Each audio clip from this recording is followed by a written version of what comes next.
64 coders. Burn up fire and drown drops of water. Son, I told ya, got them bangs like Goya. Gone up them pills, got me jumping off the sofa. Hotter than a hot pocket out the devil microwave. Model bitches begging just to be a nigga sex slave. Excited foreign garments looking tailor-made. And when these bitches see me, man, they wetter than a Everglades. Every day, same shit, me getting paid. Waking up, new bigs, me getting laid. Used to take bottle back, waitress bring the bottle back. Now they see me shining and they looking like a Sour Patch. Niggas catch a heart attack. Newport South Pack never blow blunt raps. But these blunt raps sewn up. Whoever thought I'd be the greatest growing up? Yeah, wishing that a kid just to be grown up. Yeah, whoever thought I'd be the greatest growing up? Grown up.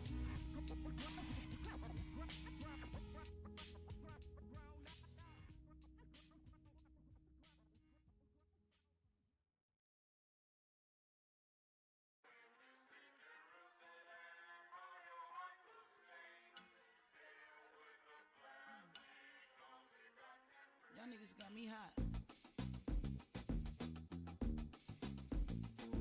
Yeah. Niggas got me hot. Yeah. Yeah. Said. Hey. Well, that's exactly what a nigga came for. You throwing shots from afar. I'ma meet you at your front door. So hard to be doing what you really meant for, beauty. But don't I make it look easy? Don't I make it look good? Hey, now you drank up all my liquor. Come on, what I'm supposed to do now? And you talking all that shit. Now come on, you gon' have to back it up. If I get too high now, sugar, come on, I might never come down. I might never come down. Let me get down. Good morning, everyone. Welcome to Samsung 837.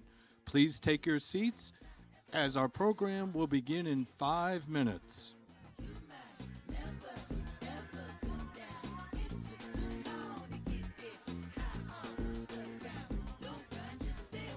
Come on, can't beat it, can't beat it, can't beat it, can't beat it with the big bad dough. Can't see it with your pitch black Gucci frames on. Let me take these bitches off. Let me get the full scope. Hold up, full screen HD. Let me take another picture. Let me pull it to the pre-show.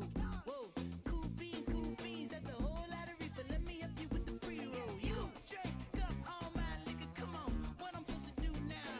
And you talking all that shit. Now come on, you gon' have to back it up. If I get too high now, sugar, come on, I might never come down. I might never come down. No, let me get down. Hey, you might not ever come down. No, wanna get down. Hey, you might not ever come down. Let me get down. Come on, you might never ever come down. It took too long to get this high off the ground. Don't run, just stay wild. You might never ever come down. It took too long to get this high off the ground. Don't run, just stay wild.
Hello again, everyone. Please take your seats at this time as our program will begin shortly.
Good afternoon, everyone. Please welcome to the stage from Samsung, Chris Langlos and Ivy Cho.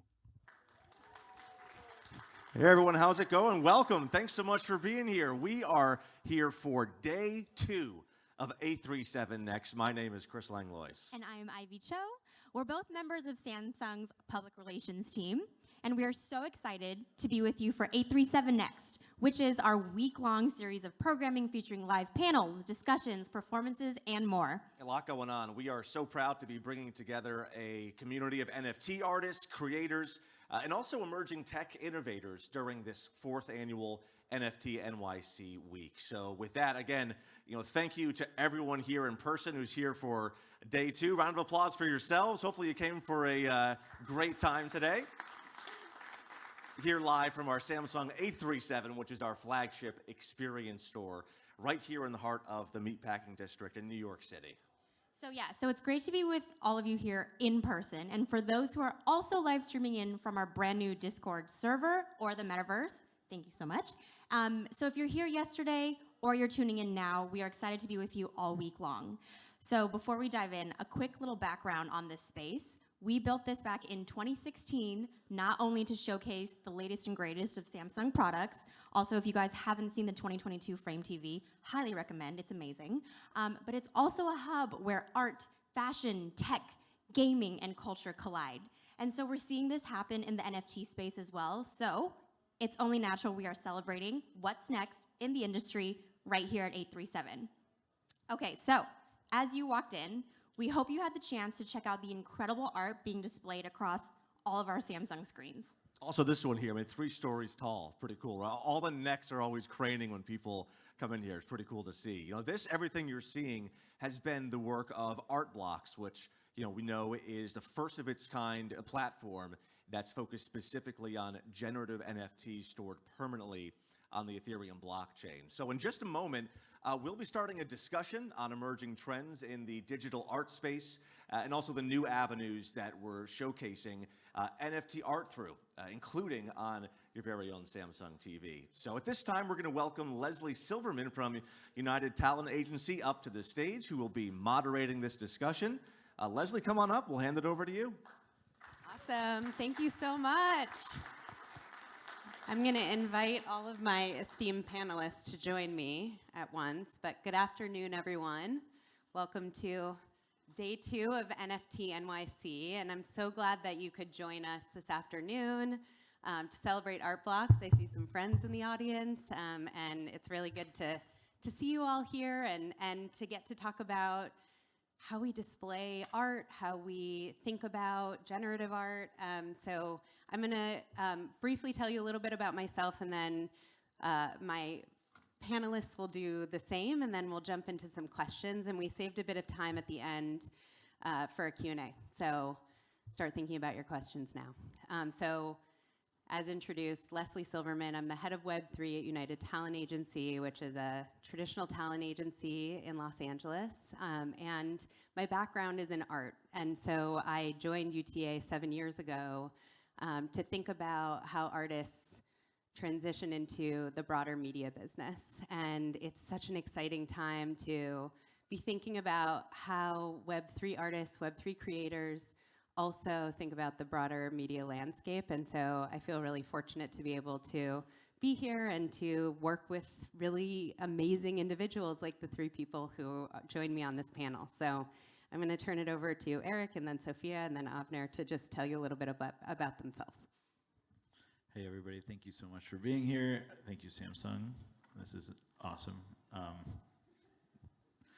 My name's Erick. I'm the founder of ARTBlocks, a platform for generative art. It's a long-time hobby that came together into something much bigger than that. And the reason that it's gotten so much bigger than that is because we work with an incredible team of people.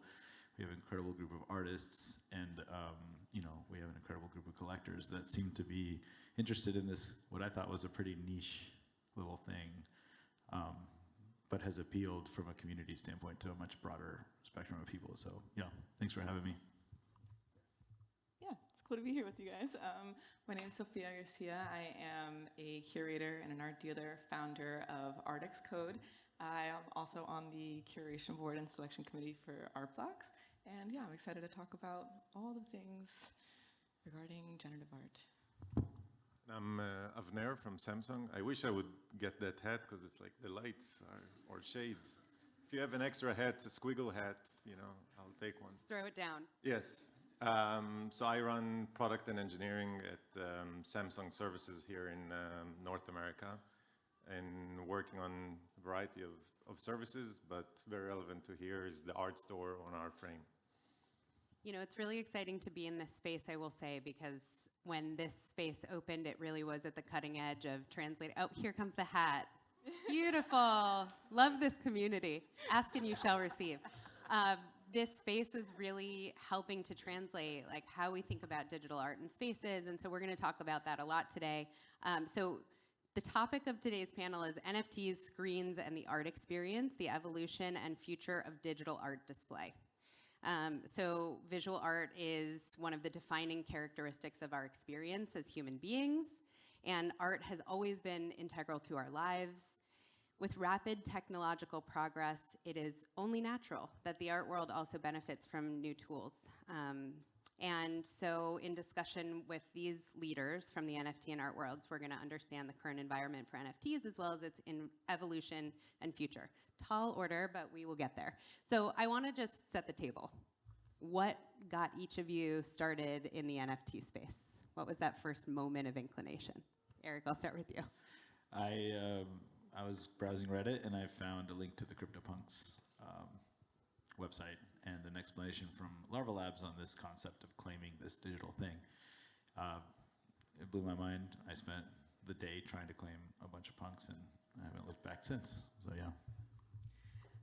I kind of serendipitously fell into NFTs in 2019. At that point, I had been really into generative art. I was putting on exhibitions, and the first one that we did in New York, OpenSea was sponsoring, and we decided to experiment. And with Dmitry Cherniak, actually, he minted his first NFT at that moment. It was one of the pieces we had been exhibiting, and it was fascinating, I think, at that point to really find a collector who had zero interest in owning a physical copy of the work, and that honestly led me down like the rabbit hole from there.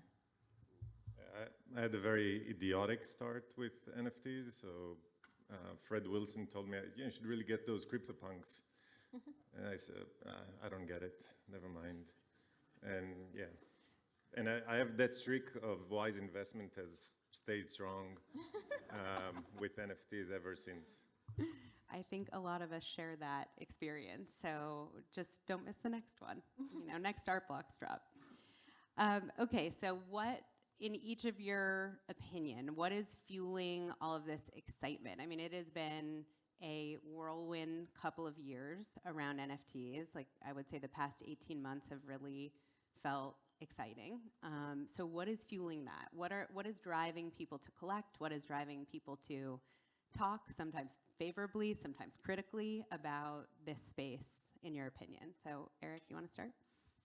I think there's a lot going on. I think one of the most important things, obviously we live in this world of generative art, at least at ARTBlocks, but it's this elevation of the digital medium as a whole. And to me, this represents anything that's digital first. So photography, generative art, anything made with Procreate or Photoshop, anything that's a video.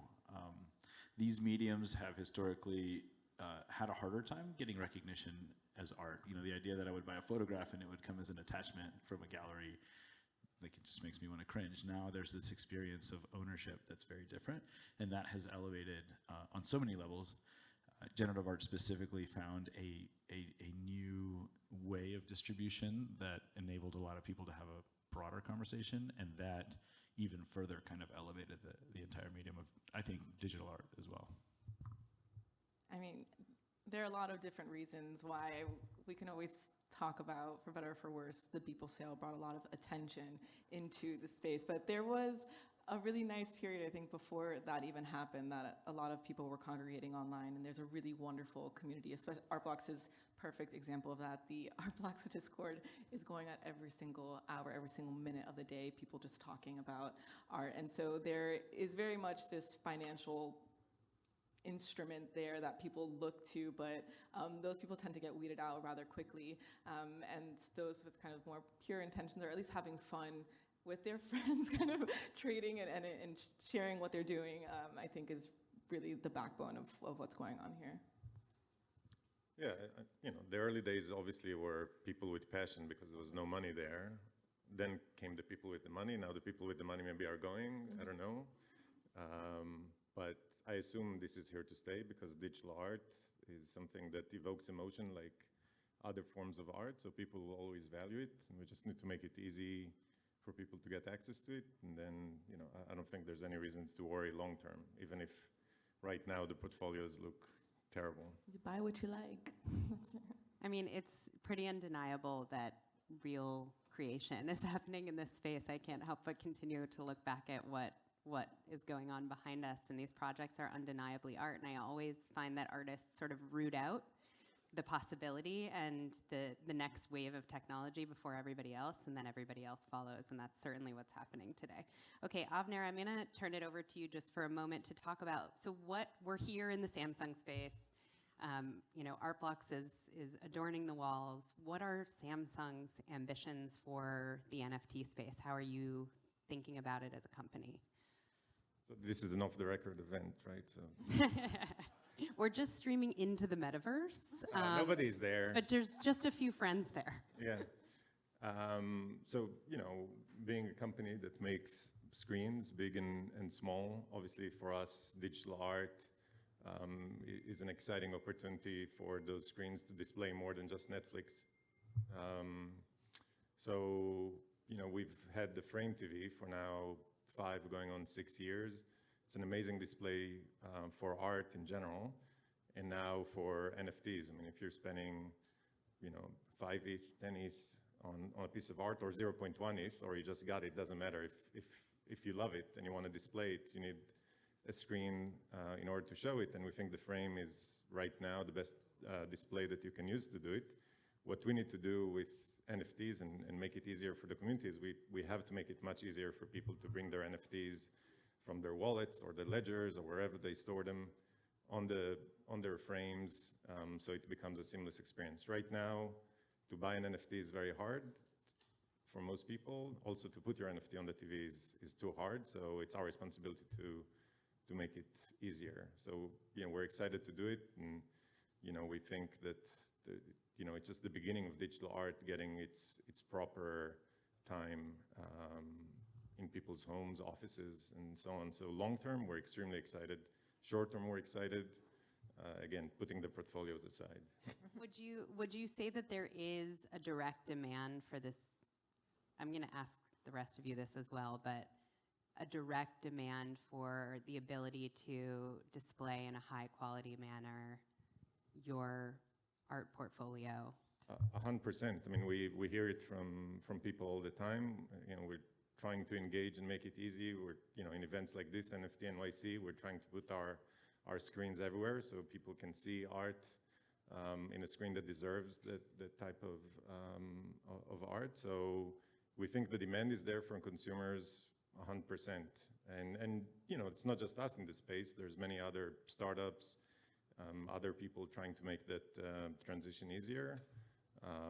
And we hope that what's going to happen is that every home is going to have displays, not just TVs, that are going to be used primarily for the display of art.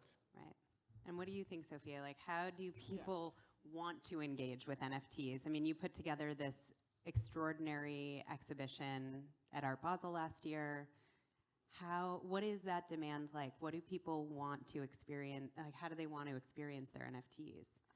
So it's absolutely yes, people want to experience it in their home, but at the same time, not always. So there's two parts to this. I mean, I think traditionally we are comfortable with having something framed on our wall. It makes us happy to walk into our homes and say, I bought this artwork, it makes me happy, here we go. And being able to show your friends in the same capacity. There's some artworks that should not be viewed as prints, so it's not always the case, and that's when digital screens come into play. I mean, Jeff Davis's color studies specifically, a great example, those are not supposed to be prints, those are supposed to be viewed digitally.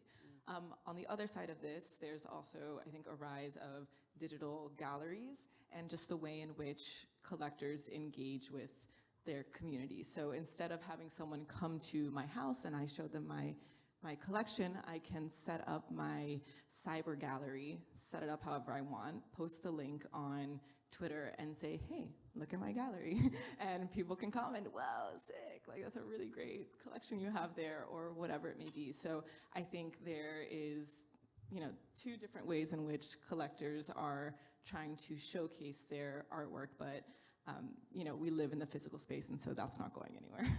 So also sell TVs in the metaverse. So That's right. You'll go into the metaverse, then look at a screen. That is a picture of a screen. Right. Yeah. Right. Just really quickly, Sofia is sort of like a translator of artists into this physical realm and the idea of collecting art. Are there best practices yet for displaying NFT artworks? Is there a one-size-fits-all solution? How do you think about that? I do have a set of best practices for myself. When it comes to showing a digital screen for the most part, and if you wanted to at least mimic a frame, I create custom frames to pop onto the screen. That's like a very small thing. Wire management, for the love of God, wire management for anyone handling an exhibition. Just wire management is so important, and it just takes a little extra effort. It makes all the difference in the world. Also paying attention to the aspect ratio. So it is difficult, I understand, to find square screens or screens that have the ratio 4:5, which I think Fidenza's that ratio. There are a few different projects like that. So really working with the artist and to export it in a way that makes sense for the screens. It's always a dialogue with the artist, because at the same time, Casey Reus's work century, it's a circle. It does not make sense to have it in any type of screen. And so I reached out to him and I asked him, how should I think about presenting this? And he told me, make a circular, piece of wood and project on top of it. And I was like, oh, yeah, that makes all the sense in the world. And so that's what we did. It's always a dialogue with the artist, but attention to detail and just making it look complete and intentional, I think, is very important.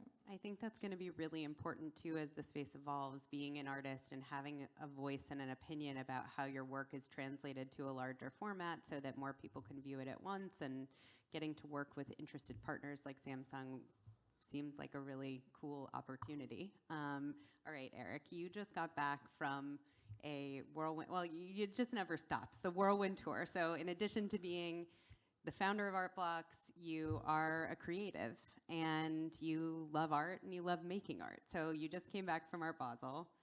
What is the word on the street about NFTs more broadly, and how are people thinking about, or how are you witnessing people think about this idea of collecting and then displaying digital art? Well, yeah, there's a lot there. The word on the street in art-forward fairs is very different than even what we saw in Art Basel in Miami, because Miami kind of felt like it was taken over by NFTs. And so for the traditional art collector or the contemporary art collector, there was almost like a tension there. Whereas at Art Basel, there was a decent amount of NFTs, but they weren't front and center. Like if you went to just go look at art, you could actually just look at art. And it just might so happen that some of that art was an NFT, and that was great. But it was just more peaceful. And I think that the traditional art world probably has had a bit of a intense experience with NFTs in general. Last year was a, complete and absolute, I'm not going to use Drinking from the fire hose. But yeah, and so, I think that there's room for there to be these like really nice fairs and conversations that don't involve just talking about the technology, but talking about the beautiful art that is powered by the technology. So in Art Basel, I made a point to not say the word NFT, and we talked a lot about how, I then actually wrote this whole tweet thread and specifically did not use the letters NFT in that tweet thread. And when I finished that thread, I felt actually like this weird moment of like, are we slowly, and this may not appeal to the typical degenerate, like, that I consider who I am, as someone that has now purchased almost 3,000 art blocks pieces, like the degeneracy is there regardless of whether I'm just talking about art or not. But it may not be super welcoming to hear this, but eventually the value of the object should be the content that's in it, with a very small amount of that value, yet an important part of the value, being assigned to the technology that underlies it. So a NFT that represents a work of art is objectively a higher quality digital art in the sense that it shows provenance, it shows proof of ownership, it doesn't get damaged when you move it from one place to the other, and there should be value, but I think that value should be 5%, not 75%, which is kind of what we experienced last year.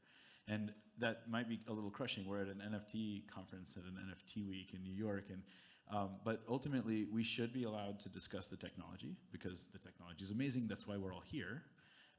But it has its place in the world. And you don't have companies that sell canvases at Art Basel when you walk in being like, look at my canvas, and mine has better texture. And you don't have paint companies at Art Basel. These are the tools that creators use to create art. You just have art.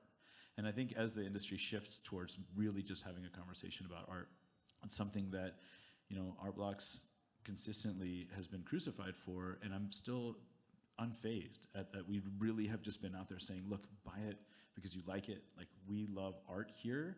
We have artists that really love art here, and we have collectors that really love art here. And I think that is slowly not becoming like the unpopular opinion. I think, especially coming from Basel, I think that was a more popular opinion. It's buy it because you love it. On the display conversation, this is interesting too, because I actually don't work for Samsung, even though it might sound like this after this conversation. But I was at 3 different experiences in Basel, and it constantly comes up, like, how do you display your NFTs? With the advent of kind of this elevation of digital art, we've created this other monster, which is we have our NFTs in MetaMask. And again, like, I have a lot of them in my MetaMask, and sometimes it's really hard to kind of display them all. The Samsung frame this year was released in a matte finish, and I've actually been exploring frames and digital frames way before I was even exploring the technology of NFTs, and to me, the Samsung frame in a matte finish is just, that's the end. Like, I mean, maybe one day it'll have an 8K screen, but I mean, at this point, we're not even ready for that yet, and we have now reached, in my opinion, the pinnacle of just like the display. Now, with Art Blocks, we have created a totally separate monster, which is we want to see the pieces live and interactive and all these kinds of things. And I think we leave it to innovators like Samsung to try to kind of help figure out how we do that. The last thing I want to say, which is kind of weird maybe, but I have this kind of dream with as many NFTs as I have. A lot of people in this room have that many NFTs, and even if you have 100 NFTs, like, you don't have 100 walls in your house where you have a screen. Here's a pitch to you, sir, that you have these virtual galleries, you walk up to the screen, it's just showing the piece that you selected, you double click, and then it just opens up to this 3D metaverse. And all of your artwork is displayed tastefully and in a curated way within this metaverse. You literally walk towards it by double clicking the screen or something. I don't know about the fingerprints, we'll worry about that later. And then you get to the work that you want to display next, and you double click that work, and then it zooms out and it's your full piece, right? And so all of a sudden your house, you can have a 500 square foot house, but you could literally house 3,000, 5,000 works of art. And that is something that to me feels reasonable and achievable for the future, and it's going to involve just more interactive displays and all that stuff. But for now, the pure fact that I look at a screen in my house that does not look like a television, And really, it had to be matte for that to happen. I mean, that's what was absolutely required. I have a screen in my house that does not look like a television. And so I feel like I'm living with art, not just digital art or not something that was made by a computer. And it feels soft, and you dim it, and at night it really just feels like a work of art, and it's really impressive. So I feel like this is where we've come. I can't wait to see where the innovation goes from there. I'm going to tack I just something. heard about this great feature that we're going to release next year. You go in, it's a gallery, Okay, I'm going to Without tack touching something the on to screen. that too. We think about institutions as in some way being sort of the pinnacle of an artist's career, to be sort of memorialized permanently in some of the major collections in the world. And you also think about incredible collectors who've amassed collections that they now have open to the public. Right. You have the Broad Museum in Los Angeles and tons all over the country. And that seems to be a trend. What if all of us could experience, Erick's collection, and it could be accessible to the public? I think, rather than having to be an invited guest, only some of us will get the privilege of being an invited guest at your house. And so, making that available to others to experience and explore as well, I think is a great, just like slight addendum to your idea. And preaching to the choir here too, there's a huge difference between the contemporary art world as we know it now and the NFT space, in that every single NFT that's ever been created is available for everybody to view for free, period. That's huge. That is a huge way for people to, and it's in its original medium too, right? I mean, yeah, maybe there's scans of every Van Gogh and everybody could maybe go to Wikipedia and see all those, but this is in its native way. It's being viewed, if it's interactive, it's viewed as an interactive piece.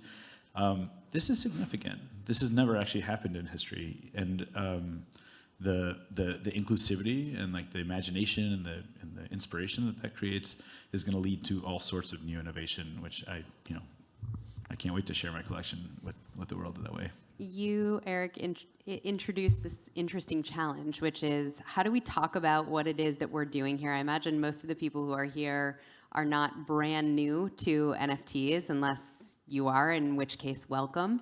But how, this idea of not talking about NFTs as the underlying technology and really just treating what we're doing as art. Do you, I guess this is a two-parter, but do you think that the idea of having great technology that can translate this art sort of takes some of that guesswork? I know I've been asked the question many times, well, what do I do with it once I have it, right? Like how many people, I don't think there's a single person here who's involved in the space who hasn't been asked that question.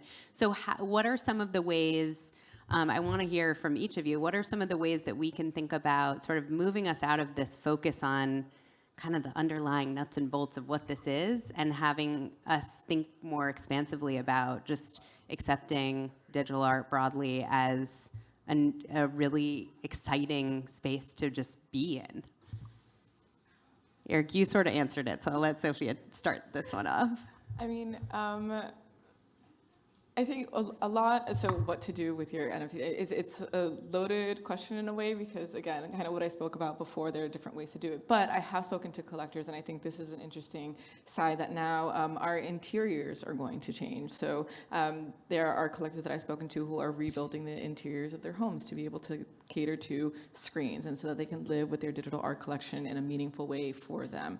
And I think that is really important. And then just something that I wanted to touch upon kind of into your last question in terms of private collections and so on, and because I think it's important. I think we see a lot of people come together and build kind of like online museums so they collect the best of the best art and we can take a look at it. But I think it's also really important to think about what it means to be a steward of digital art and what it means to really take care of it, what it means to look into conservation for digital media, even if it is on the blockchain.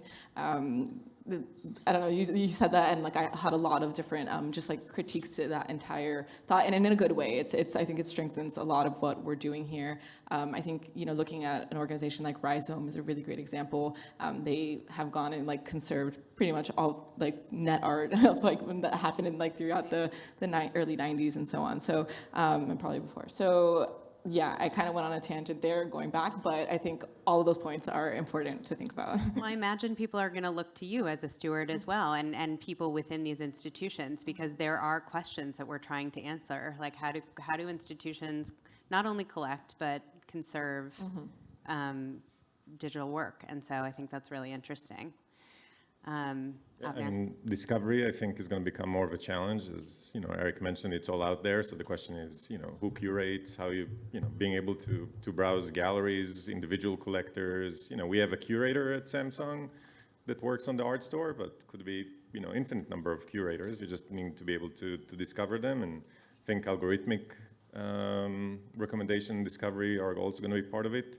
Very similar to what we see from a Netflix or a Spotify, but just an infinite amount of content. So I think it's going to be extremely interesting to see how people are going to discover art moving forward. And in terms of NFT, I agree with Erick wholeheartedly. It's like when somebody releases something on Netflix, they're not a Netflix artist. They're a movie maker or TV show maker. That's right. Right, and same with art. So we got very obsessed with the underlying text and the underlying business models. I think the business model is exciting, and I'm sure there's going to be a lot of innovation around that too. But yeah, I mean, it seems like we're repeating ourselves, but it's the art, stupid, I guess. It was a good distraction, though, to prevent people from wanting to get in who didn't want to fight to True. be here. I want to add one more thing, which is another maybe unpopular opinion, but I'm coming back from Basel with a bit of a refreshed kind of idea of what we're all doing here. And I don't think my passion for the technology can be undervalued, right? Like, I mean, clearly I love this tech. And so I'm not downplaying the tech, but I'm upplaying the art here. I think for there to be a true decoupling, please don't kill me for saying this, I think that we need to maybe stop buying art in Ethereum, in another highly speculative underlying asset. And I'm not saying that's going to happen on our blocks anytime soon, okay? But for example, one day you're browsing a Samsung frame and you get to mint a piece of art and it just gets billed to your account. I know it's not buying it with Ethereum, but like that user experience is actually for the rest of the world accessible and more mainstream. And so that day that you buy something through your TV and you're going to get billed, $100 or whatever it might be, that day the price of the art is actually not also coupled with another highly speculative asset. And that highly speculative asset is intended simply to operate on the blockchain. I mean, that's generally what the purpose of Ethereum is so that you have the gas or the transaction fees to be able to operate on the blockchain. Of course, we have a lot of fun doing all sorts of other stuff with it. But once you find that separation, and it may, it may simply be that screens start doing that, that is, I think, also going to be one of the biggest separations for the space. But you can buy art in the Samsung art store today. You can license it to showcase at your dinner party. So is there a difference? I mean, I believe that there is, but I'm asking a self-serving question. Is there a difference between, leasing a work from the store for your dinner party versus ownership, true ownership of a unique work of art? I believe that there is a difference. I think it is, a certain leap that people need to make, especially in a digital world where I can view it for free. So why pay $5,000 or $100 to own it? But I think when you own something, you have a different relationship with it, and I think that's something that is, very human and relatable. And if there's underlying technology that enables a marketplace to happen, then it's not like owning an iTunes movie, right? It's owning a piece of art that there's scarcity and there's a market for it. I think that's eventually it's going to become a mainstream notion. Today, any one of us that is talking with a family member or a friend that is not in that space, that's the biggest leap that they need to make. And I think it's on companies like us, everybody else that has a mainstream audience to try and make it more approachable. And to me, it's obvious at this point, but I think it's going to take a few years for it to be mainstream. Having it be related to fiat currency, I think, is also important, because as long as you think about the rent you're paying with dollars and the milk you're buying with dollars and everything else you're buying with dollars, And we see it even now at NFT NYC. I discussed it with Erick. You see the prices go up of ETH. You know, it was supposed to be minted at 1, now it's minted at 3. Why? Because the artist said, you know, I want to get $3,000. I don't want to get 1 ETH. So That's interesting. I mean, I think there's also an important distinction between, you know, an NFT and an on-chain generative artwork. I think collecting on-chain generative art specifically is really important because as a generative art geek who has been collecting generative art for some time now, when I used to collect this work, I had to buy, you know, emulations of it. They were prints of the work, kind of screenshots of the program running, and now because of the way that, you know, on-chain generative art works, you actually get to, you know, you're acquiring that performative act of the work, you know, in the browser, and I think that's really special and really, really beautiful. That's kind of the relationship now as a collector that you can have with the artwork. I have just one more little thing to say to that. I was on a panel, I don't know which one, but I said that, you know, people ask me what the future of NFTs is for me, and, you know, I got a very solid reaction from saying that the NFT that is interesting to be purchased, not because of scarcity, but literally because you just want to own it. Like, there doesn't have to be a cap on it, right? And so maybe this NFT isn't $100 or $10, maybe it's $1, maybe it's 50 cents. Maybe an artist can actually be incredibly successful writing an algorithm with an addition of $1 million for $1. And I say addition of $1 million, technically ARTBlocks has like a technical smart contract limit of $1 million, so let's use that as an example. And so when you're at home and you have your Samsung frame or whatever, you know, like ability to purchase directly from the TV, and we're no longer considering the price of gas because we're going to be operating on an L2 or some other blockchain. You know, I can see that even if there's no scarcity, I can see myself being interested in spending $10 to mint 10 $1 pieces of generative art that are instantly displayed live in my browser, interactive, maybe with some little surprises inside. Without being concerned about scarcity, simply because I just want those on my TV screen.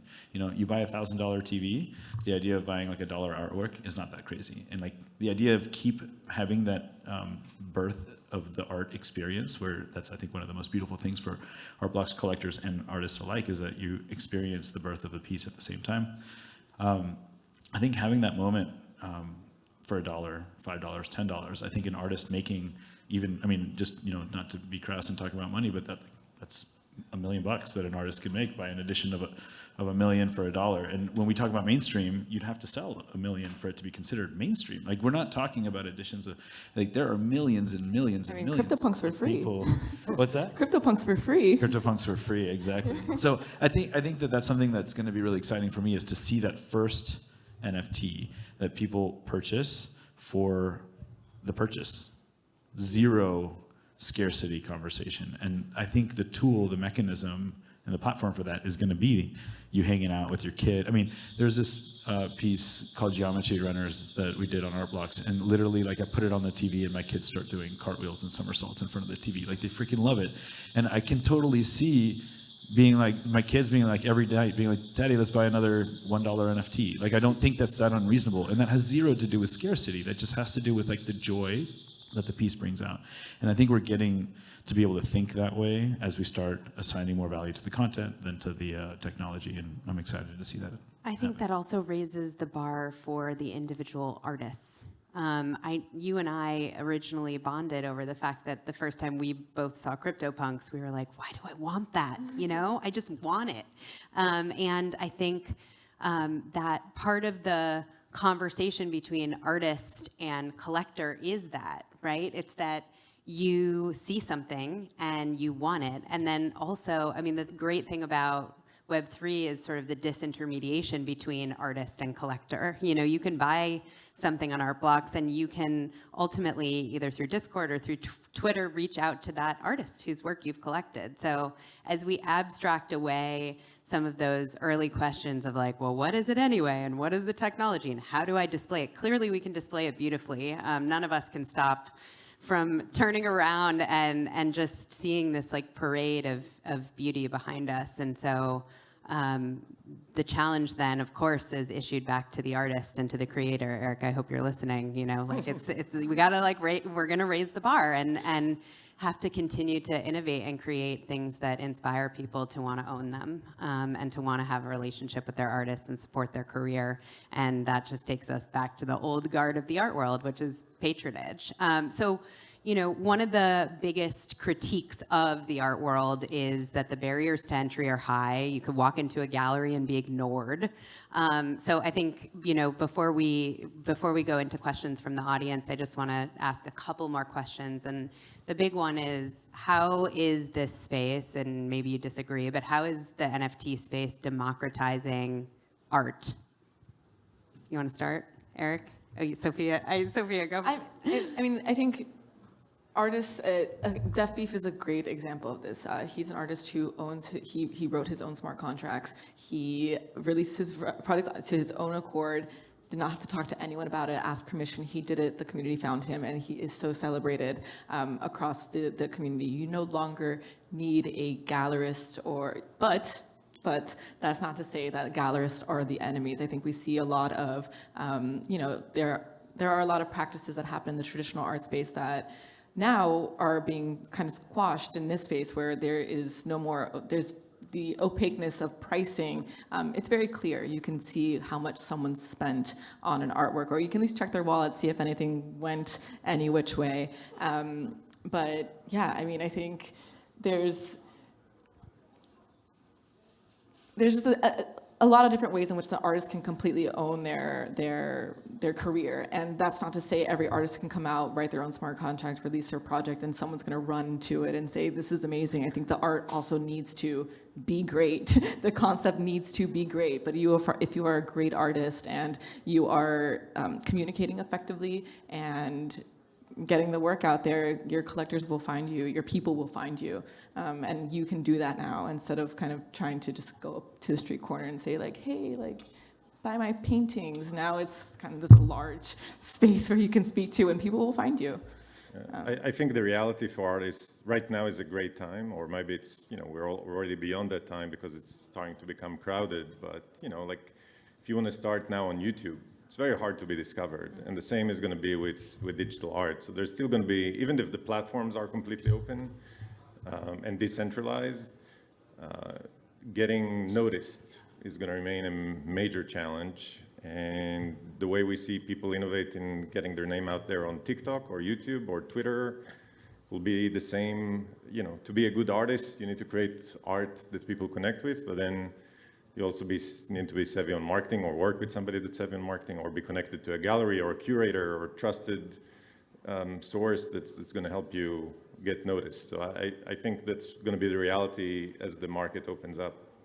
You know what, I'll just interject, and then I'm going to turn it over to you, but I'm so encouraged by the fact that the OGs of the NFT space, I mean, Eric, you created a project, and then you opened sort of the format of that up to a whole world of creators. And so the responsibility, as like you said, the idea of being discovered will be more challenging. The opportunity for the OGs is to identify the new talent and help bring them on board. What were you gonna say? I think that's super fair. Well, I was just gonna add to that and just say that, you know, this is happening very quickly, and there are little baby steps that can be taken. And I think one really important step here is, even as, for example, the gallery enters the space, because to Sofia's point, anybody with creativity, I mean, like, for example, Def Beef is one of my favorite artists as well, and he's someone that has literally blown me away every step of the way. The noise is getting so much crazier in this space, and so I don't think that the gallery exists for the reasons that a lot of people in the Web3 space think it exists, and you're going to start to see that more and more. The gallery, the curator, the advisor, the other artists that champion their fellow artists going up is going to become critical in this space as it gets noisier. But the baby step here that I think is really interesting is that, you know, the technology can actually democratize access to the art. For example, we're working with a very high-profile gallery called Pace. They did a drop today with a Dutch auction mechanism. You know, in any other world, the gallery would be gating the access to that piece. And yes, they gate their own artists that they represent. ArtBlocks, unfortunately, started out as this like beautiful open platform for anybody that could make a triangle on a screen to put art out there. And unfortunately, we have not had the bandwidth to be able to continue that way. Also, we are just so proud of the incredible art that's on the platform that we want to continue to elevate that and make sure that those artists are nurtured in their careers. But you know, in any of those drops, you can acquire the piece sitting in your living room. And that wasn't the case before. So there is a democratization happening simply by the fact that in the green room, I was able to buy John Gerard artworks, someone that I've looked up to for a really long time, on my phone, preparing for this panel. That's not your traditional art world approach. And so this is the hybrid, where we are providing tools to democratize access to the art, but we can't ignore the fact that that we are going to need to help getting through the noise as creators. When there's 4 trillion NFTs, like, it's just not going to be the same, and we are going to need maybe not the same channels, but similar channels to help artists be known. I think that's great advice. So I'm going to wrap our conversation with any words of advice you have. I mean, we're in a challenging time in the financial market. It's what people are talking about. Is there advice that you have either to artists or to participants in this space about where to go from here? How do we continue to build? I mean, I just look at it really from this macro level. 100 years from now, taking a look at this right now, the market, everyday market, it doesn't matter. I think what's happening right now is just so culturally significant and important, and so much has opened up for artists and creativity, and just keep chasing that, keep having fun, and yeah, it's really it. Excellent advice. Avner. I think it's as long as the art is tethered to ETH, it's a very speculative buy for people. So I can see why. We have 2 in that column now. Right. So I think it's it's going to remain a challenge in the short term until things stabilize realistically. But I wouldn't take advice from me on buying NFTs because I don't have a great track record. But I think if you see something you love and you have the discretionary income and you think that's something that you can afford, then go for it. I know many people made very irresponsible decisions on both crypto and NFTs, and for some people it's real pain right now. We can't ignore it. So I hope this dose of reality is going to actually help create more long-term stability for the industry. But my biggest advice is you can look at my wallet, just ignore anything that I'm due, and I think your track record is going to do well. I would just say that I think people need to be patient. This is just the beginning of something that is a technology powering the art. And so be patient, be true to your form, to your art form. Don't treat your art like a poker chip, because that's the way that everybody treats NFTs. Like, that doesn't mean you have to treat your art that way too. And then collectors not treating art like a poker chip also kind of helps the artists psychologically feel like they're creating something of impact and value. But yeah, patience. I mean, over time, we are going to see incredible work, incredible content, incredible passion for what is being built in the digital world rise to the top. And if you're around to watch it happen, you'll spot it, and you'll be able to participate in that. Really inspiring from all 3 of you. Thank you.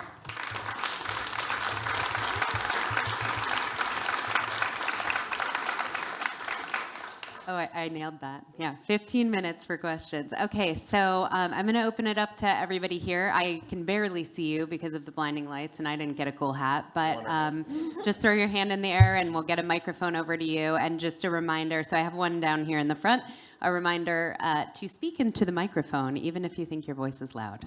That was my friends at Samsung, their advice to you. So right here, in the front. Hey guys, thanks for that. That was great. What advice would you give a traditional artist who is curious about the Web3 and the NFT space, but maybe isn't a coder or a generative artist themselves? How do they get into and exposed to the world of NFTs? What kind of art they create? Digital art or? No, not in any way digital. A traditional artist who may wish to get into NFTs and launch something in the NFT world. Yeah, I think again NFTs, some of it is a business model, and I think actually NFTs attached to physical items will become a thing as well. So if the artist is a sculptor, and that's their passion, that's what they dream of, that's how they spend their days, I wouldn't say like go create digital sculpture because, there's like a business opportunity there. But definitely pay attention to NFT, and there's already efforts underway, a few startups that are creating this attachment between NFTs and physical art. So my advice, if again, I warn anybody against taking any of my advice, would be to continue doing what you love and passionate about, and and be savvy about upcoming opportunities like NFTs. But I wouldn't go into digital for the money. It's probably the wrong place to go for anything. I think just being curious is the first step, and trying to find the different communities out there. Twitter, you're going to need Twitter. Like if you want, you have to be on Twitter. That's where all the conversations are happening. I learned so much on there. Discord, I personally can't keep up with Discord, but it's another place where people go in and are chatting all the time. But kind of what you were saying, I mean, the coupling of physical works with NFTs is pretty prevalent. The first time I started doing NFTs, we were selling the NFTs as certificates of authenticity for physical artworks. It really wasn't until 2020 that I kind of ditched that model and went purely digital. But I think more and more products will start coming along to make that a lot easier, because I think right now the user experience isn't there to actually facilitate the transfer of physical goods to people, just given how anonymous everything is, and the protection of security and all of those things. So we'll get there, I think, slowly but surely. But I know that people are already working on it, so definitely worth exploring. One more thing, you have an awesome shirt on. There's a parallel here between people inside the crypto space, inside the NFT space, that are already creators, and then also people that are maybe in an art that might be inherently incompatible in the current way that you're experiencing the NFT, and that's that people like to chase shiny things. A lot of times, people ask, what are the reasons that ARTBlocks chooses to partner with some people over another, or do things with one person over the other? And the answer for me is very simple. People reach out and they're like, how do I get in on that? And to me, that's automatically like, this is not a partnership, right? And I feel like there are people that are creating in the traditional mediums that genuinely are curious. They do feel, in some cases, left out or marginalized because they don't get to participate in the space. But this is just one little tributary of art, which is digital art. NFTs are inherently compatible with digital art. Technology may catch up. I have a distinct issue with the idea that something could be separated from a physical. So even though the certificate of authenticity is fantastic in that you can list a certificate enabling an artist to get a secondary market royalty for a physical thing, which is just completely bonkers in the world of art up until leading up to this technology, there's still something that I hesitate about there. I'm not exactly sure, we're there yet. It feels a little bit of a square peg round hole. I am confident that there will be some innovation, some solution for that. But right now, it just happens that this type of art is going through a renaissance, and this type of art is being catered to by a new technology that's allowing it to be elevated. It's an art that was oftentimes neglected, and right now it's having its heyday, and I feel like it's really interesting to, not push too hard just because you see what's happening. Like, just be focused on what you do. You've been doing it for your whole life, and I don't know. It's hard. I can imagine being on the other side of that and just being very frustrated. And I've had a lot of comments like that in the past, but I just don't think it's there yet. Like, I just don't think it's. This is not what this technology facilitates. Is the physical stuff. Now, you have incredible artists, like people in this audience, that take a physical piece and then they do stuff to it digitally, and that's a brilliant way of value add to the physical using this technology. And so that's an exploration. It's like, people say, oh, I want to get in on that, but maybe they're not willing to learn Photoshop. Well, you're an artist, you clearly are creative, you're clearly wonderful at composition. What would your hand do in Photoshop or Procreate? What happens when you take your sculpture and then you bring it into the digital realm, and then you add that creativity to that physical thing? Now it's digitally native. now you're doing something that you couldn't do in the physical realm, and now it's compatible. So I feel like people can innovate. Instead of thinking that they're missing out, they can also think, oh man, this might be an opportunity for me to learn something new or just open my horizons. And that's what I encourage people to do, is to just kind of think outside the box a little bit. Yeah, awesome. Okay, Kevin. And then we'll pass it down to the gentleman in front of you. How do you think that we move beyond the web browser as the execution environment for generative art? I mean, it's a great question. But I think the fun part, I think we've upgraded to having the browser be kind of like that main place, because that's where we can all interact. I think the coolest part about the browser being being the canvas is that it's a place where we can all see it in an accessible way versus having an applet that just lives on your computer. But I don't have the best answer for you, unless we have screens that can kind of do that for us in a really sophisticated way that I'm not. But yeah, that's. I think this is another thing to add to your to-do list.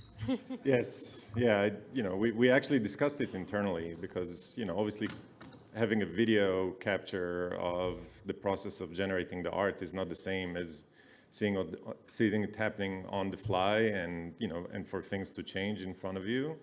So I think it's very doable from where we sit to enable it. We just need to prioritize it and make it happen. Yeah. You are going to see a lot of innovation in this space. WebAssembly is something that can allow compiled code to be, but there's already all sorts of uncertainty in general with where things are going, and permanence is really important to us, and WebAssembly just kind of adds just a little bit more of like a discomfort zone there. It can be fully immutably on-chain and be C++. It could be fully immutably to the same technical quality level of an ARTBlocks piece is now, and be Python, C++ compiled code. There is something that's very important to me, though, that if I'm looking at a ringers, and I know it's a static image, but I know I'm looking at the code, it is more meaningful to me, even though it looks identical to the rendered image. It is more meaningful for me to look at a ringers in my browser that is being rendered. And that is not going to apply to 99% of the population. So we can definitely move on. We can definitely move on from that. Like that's just going to be like the true, real like nerds in this space. But to me, that's still meaningful, and to me, that's part of the narrative and the conversation that we're trying to say. But we will absolutely explore, because when you have artists that make incredible things in other languages, it just feels like we're missing out as a platform, specifically ARTBlocks, from some of that art. The space has benefited, though, that there is no new technology required in order to put a project out there. And so the speed that we've all been, experiencing over the past year and a half has really been that. It's just, shine a light on something that's already happening with tools that are already available, and look at what happens. We're sitting here in this space where, when it opened, there was this Kenzo Digital piece where you could literally experience your Instagram account in the corner. And my dream was, like, one day a UTA client will get to exhibit in this space, and here we are with ARTBlocks. So it's pretty incredible. Like, we can't, hate on the tools that have been just available to us to create in this space. And it's, I'm excited to see what's next, but still, it's working. This gentleman right here in front of you, yeah?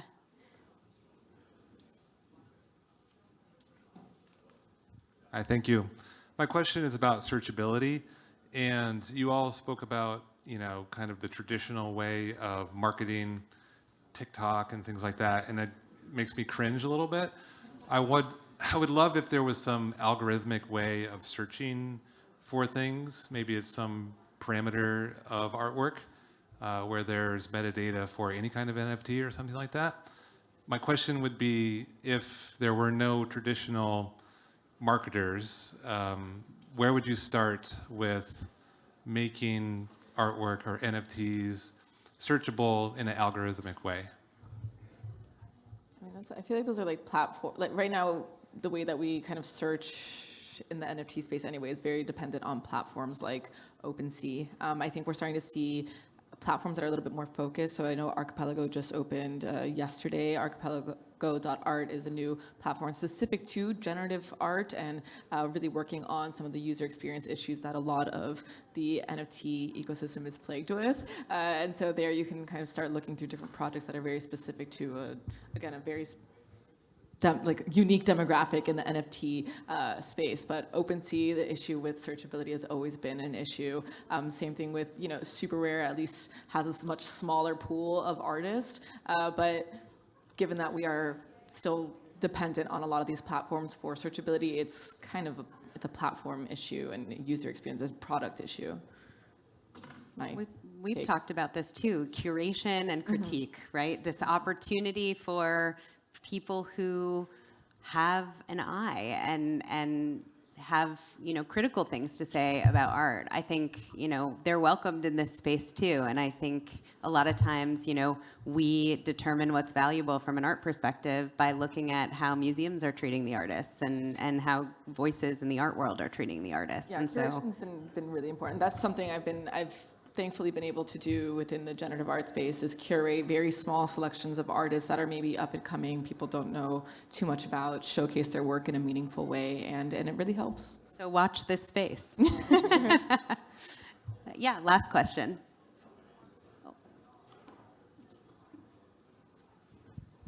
Hi, thank you all. Samsung, if I'm not mistaken, has a museum in Seoul, Korea. Would Samsung ever do an NFT museum in New York covered in screens like this? Maybe. I feel like I'm not in the right department to answer that question. But I hope this space actually where we're sitting at is actually a great space to have permanent display of NFTs and inviting curators to change it on a regular basis. So I think that would be a small potential start for us. And if that works, then maybe we could do more. I think we can also collaborate more effectively with galleries that want to bring artists in the digital space into their physical spaces. And I think we also need to look at new form factors, how we bring screens together, which, we need to provide maybe a better canvas for artists to work with, make it available in galleries, make it available for people at home. But I like the idea of the museum. We should do more of these panels because I'm getting all this roadmap stuff. That's great. We'd love to collaborate with you on that. I know a few artists, so. All right. Awesome. We have a minute and 30 seconds left. Do you There have was a just quick... one thing I really wanted to touch on because I just feel like it would be remiss not to talk about it. Feral is a really wonderful platform that brings in independent curators and they curate their own shows, and it's typically with artists across the digital art space.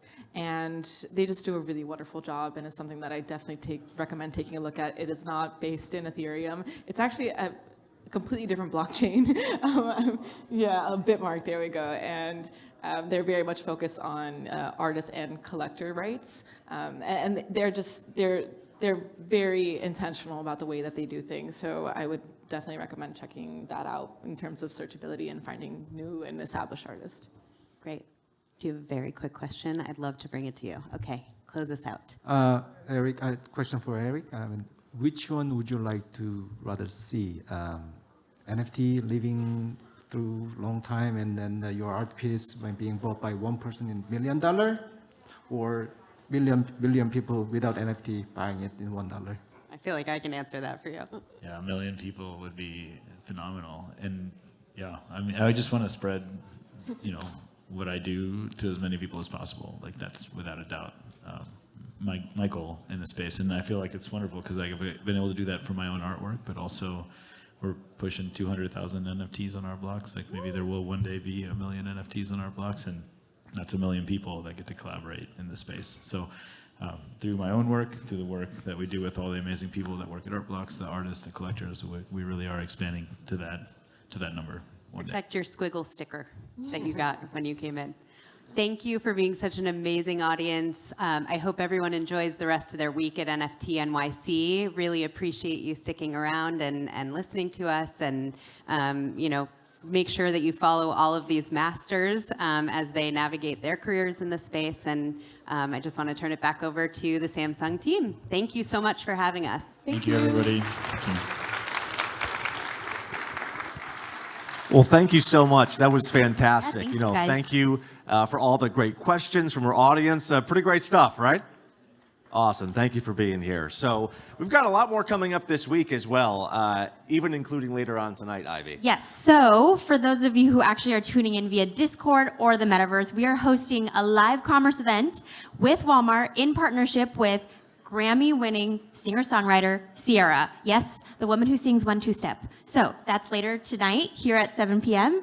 And please keep coming back. We'd love to have you. We've got events programmed all the way through the end of this week on Thursday evening. So yeah, thank you so much. Thanks for being here. We'll see you throughout the week.